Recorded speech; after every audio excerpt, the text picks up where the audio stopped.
What's happening, guys and gals? Welcome back to another episode of Mama and Papa Joe's. We're getting ready to close out 2020. Mama and Joe over the years has gotten me to believe that pork is a New Year tradition. Eating pork at the start of the New Year is supposed to bring good luck.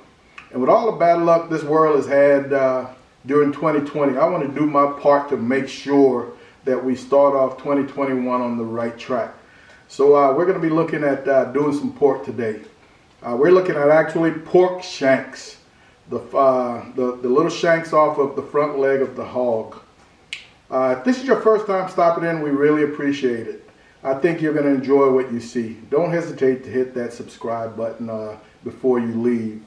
To our usual fans, you know exactly what you are going to get with Mama and Papa Joe's. We're going to give you some good stuff. Well, let's get started. So today on the menu is Papa Joe's take on ossobuco. Ossobuco is a dish traditionally made with veal. I am using pork shanks from the front leg of the hog. Ossobuco means, in Italian, Spanish, means bone with a hole in it. Pork shanks, whole, do not have a bone in it because they're not cut mid-center or across the length of the shank to actually expose the bone marrow in the leg bones. So we're keeping these whole. So this is not ossobuco in the traditional sense. Ossobuco is also made with veal. I'm not sure if I'm repeating myself. So this we're gonna call porkabuco. Papa Joe's take on it. I bought a case of these. My buddy Kevin Knight finally hooked me up with them. Shout out to Kevin Knight. He and Brian Kemper have been bugging me for months. Actually not bugging, harassing me to give them a shout out. They've got their shout outs. Thank you, fellas. These came in a case, 3 packs of 4s. They're pretty healthy. This must have been a very tall hog compared to the others. Didn't require any trimming.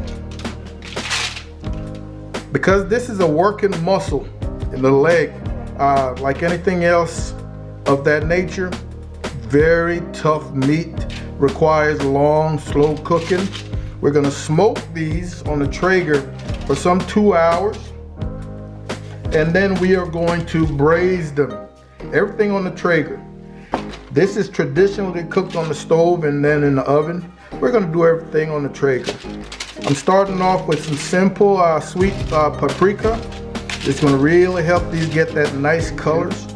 Then I'm gonna come back with my all-purpose chupacabra. Great on anything. Nice, healthy shake.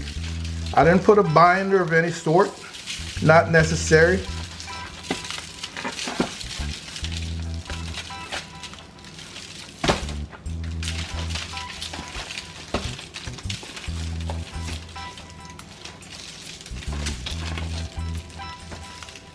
Make sure you get those ends as well. You want everything to taste good. And lastly, I'm going to come back with some Italian seasoning of your choice. And again, nice and healthy. I'm actually pressing that in, make sure it sticks.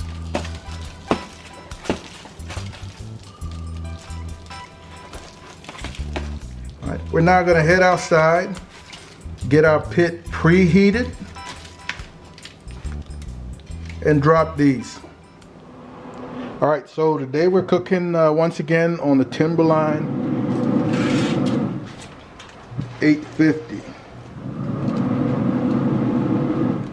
We are on super smoke. I am going at 225 using hickory pellets. 225. I'm gonna go for a half hour. Try to get this these shanks a nice heavy smoke for half an hour. Then we're gonna come back, crank it up to 300 and go for maybe another hour and a half to get some great color. So So we're looking at 2 good hours of some nice smoke. So our shanks are on the pit smoking and getting some color. We are going to start working on our braising liquid. I've got a pan on the stove preheating. I'm going to add maybe a tablespoon and a half or so of olive oil. Like I mentioned earlier, traditionally this dish is cooked on the stove instead of the pit. To work on your braising liquid, you usually use the burnt bits from where you seared off, where you got some color to the outside of your shanks in the pot, in the pan before going into the braising liquid. Because we're not doing that, we're actually browning on the pit.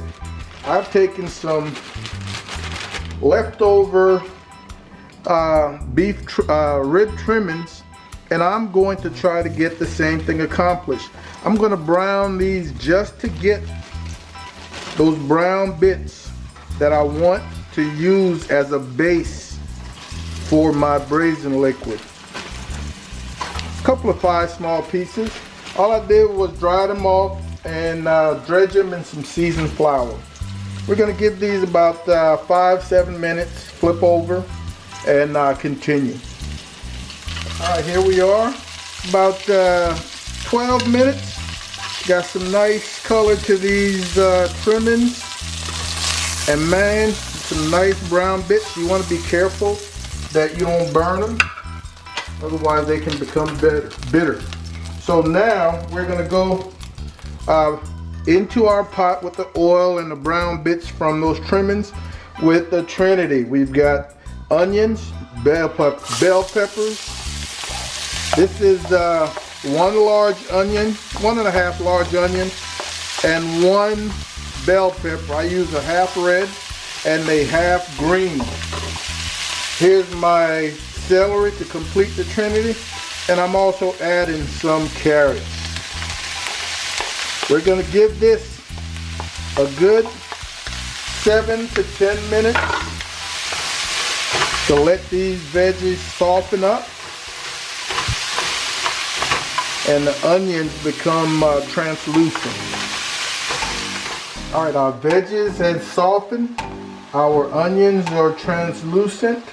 We're going to come back in now with a couple of bay leaves and maybe a half a tablespoon of minced garlic. We're going to give that another few minutes. Good stir. And we're going to give this about 2 minutes. 3 minutes, give or take. Now we're going to drop in a tablespoon and a half of some tomato paste. Tablespoon and a half. And make sure we work this in and give this about 3 minutes.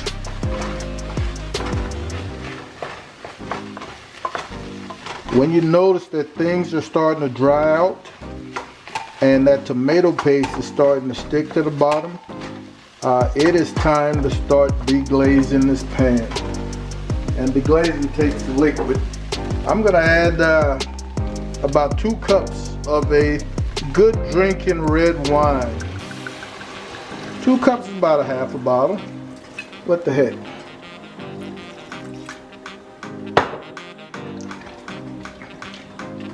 And we want to give this enough time to reduce. We're looking to reduce this liquid, I'm gonna add a little more, this liquid by about 1/3 to really concentrate these flavors and cook off that alcohol.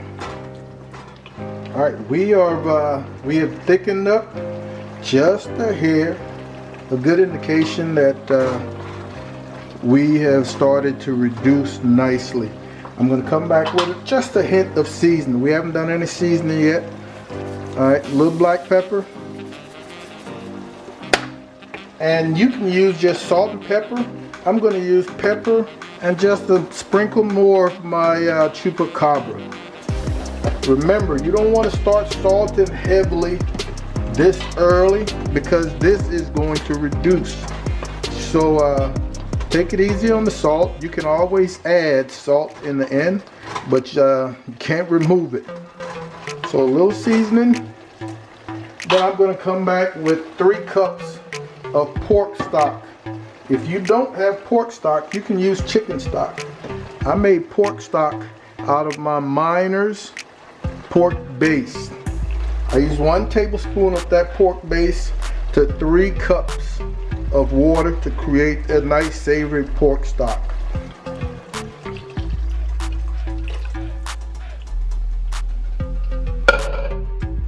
Give that a good stir.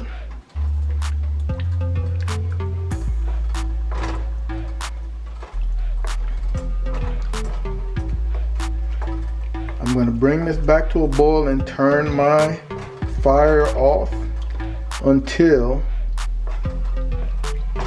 my shanks are ready. Alright, here we are at the 2-hour mark. We did half an hour on super smoke at 225, and then we did an hour and a half at 300. These look absolutely awesome. Almost dropped that one.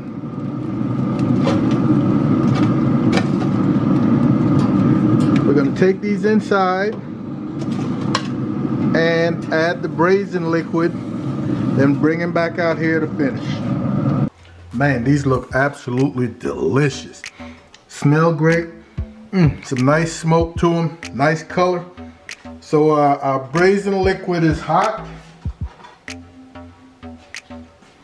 And we're going to come right over.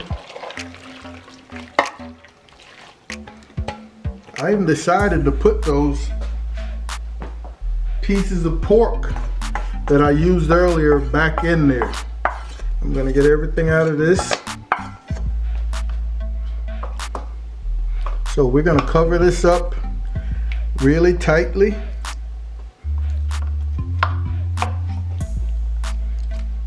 And this is going back onto the pit.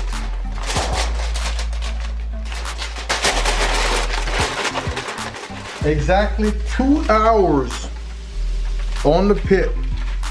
I could have probably gone with an hour and a half, but I opened the pit and took the cover off because I wanted to get a little more smoke onto the meat and the braising liquid. So I think that slowed it down some, but right at 2 hours. And this is absolutely tender as a baby's bottom. So what I'm getting ready to do, man, and it smells so good.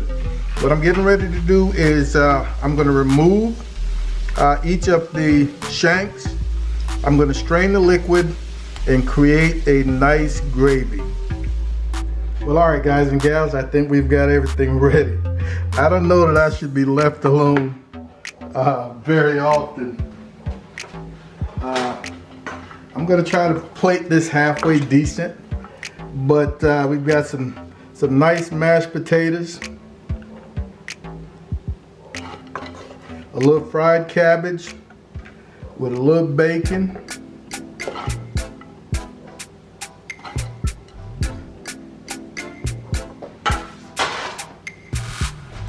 and the star of the show,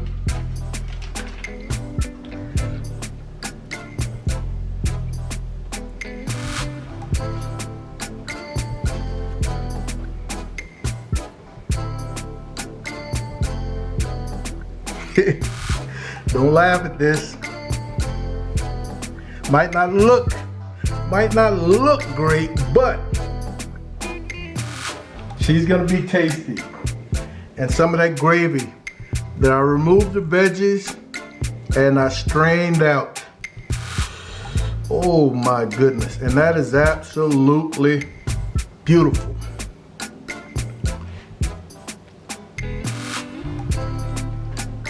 Let's get ready to dig into this.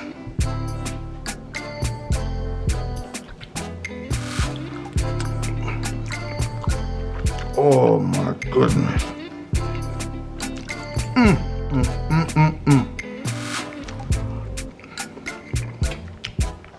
Oh.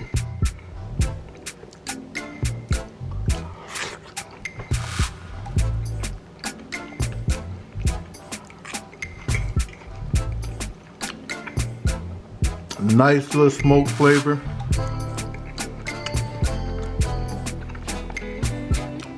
That chupacabra is killer. This is absolutely delicious.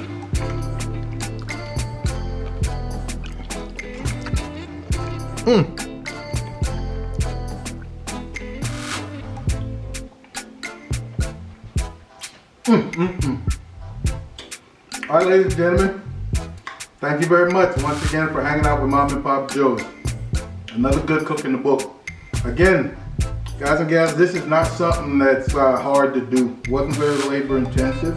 If you don't have a pit of the type that I have, the oven will work. You can get this done.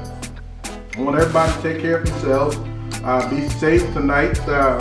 This is New Year's Eve. I want everybody to be safe, party responsibly. And please stay tuned for more of the same from Mom and Papa Joe's. You know what you're gonna get when you hang out with Mom and Papa Joe's. You're gonna get the good shit and not the bullshit. Let me get down to business. You guys take care, and I will see you next year.